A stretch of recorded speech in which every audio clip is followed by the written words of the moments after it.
Paano makakakuha ng digital version ng NC2 certificate sa TESDA at ano ang pinagkaiba nito sa TESDA Online Program Certificate? Para makakuha ng digital TESDA NC2 o certificate, importante muna maintindihan mo ito.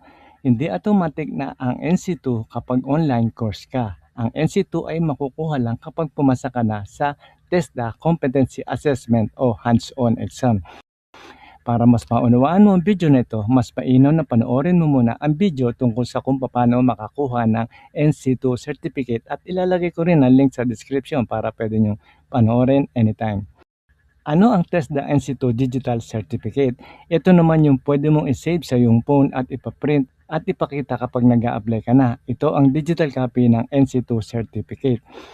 Step by step, paano makakuha ng TESDA NC2 Digital Certificate? Kailangan tapos mo muna ang kurso at recap muna tayo kung paano. Una, pumili ng course, halimbawa, cookery o caregiving. Pwede mag-training sa TESDA School o scholarship, kasama rin po yan. Pwede rin mag-self-study sa TESDA online program. Pero tandaan, ang online course ay Certificate of Completion lamang. Hindi po yan automatic na NC2. Para magkaroon na actual TESDA National Certificate o NC2, kailangan mo pa rin magpa-assessment sa TESDA Accredited Assessment Center. Number 2, mag-training sa TESDA para sa hands-on sa TESDA Training Center or accredited school. O kaya kung may experience ka na sa trabaho, pwede ring direct assessment. Tandaan nyo pwede ring direct assessment. Number 3, mag-apply sa TESDA Assessment Center. So hanapin sa TESDA website ang Accredited Assessment Center o pinakamalapit na TESDA sa inyong lugar. At magpasa ng requirements, of course, basic, valid ID, application form, at saka picture. Number 4, kailangan pumasa sa competency assessment. So, meron niyang written exam at practical exam. So, dito susukatin kung kaya mo talagang gawin ang skills. Kapag graduate ka na sa TESDA training at nakapasa ka na sa assessment para sa NC2, pwede ka nang kumuha ng digital copy o e-certificate ng NC2 sa ganito paraan. Unang-una, i-check mo muna kung may available na certificate ang TESDA para sa qualifications mo. So, hindi lahat kasi merong e-certificate. So, may mga TESDA na may digital version na may QR code para madaling ma-verify online. So number 2, pumunta sa TESDA Registry of Certified Workers para ma-verify ang certificate mo.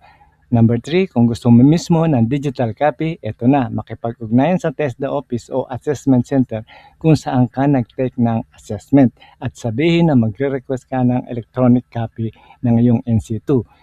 So ihanda ang mga requirements, valid ID, buong pangalan, course, date ng assessment at NC number kung meron ka na. So number 5, kung TESDA online program o top certificate naman ang kailangan mo, mag-login ka sa TESDA online program, tapos i-download ang certificate sa profile kapag ka-completed na ang course. So once na completed na yan, automatic na magkakaroon ka na ng certificate. So tandaan, ang top certificate ay iba sa official na NC2. So ano ibig sabihin nito? Kapag ka pumasa ka na sa TESDA assessment ngayon, makakakuha ka na ng digital copy na may QR code para ma-verify online. Pwede mo i-download o i-print at nakarecord yan sa TESDA database. Pwede mo rin i-save sa iyong cellphone at pwede ka na mag-request ng digital copy ng NC2 mo. So paano i-verify online ang TESDA NC2 certificate mo kung legit ba siya o hindi? So buksan ang TESDA RWAC website. Pumunta sa official TESDA Registry of Certified Workers. Dito chinecheck kung valid at registered ang NC2 certificate mo. Number 2, ilagay ang iyong information. So sa search form, ilagay ang last name, first name.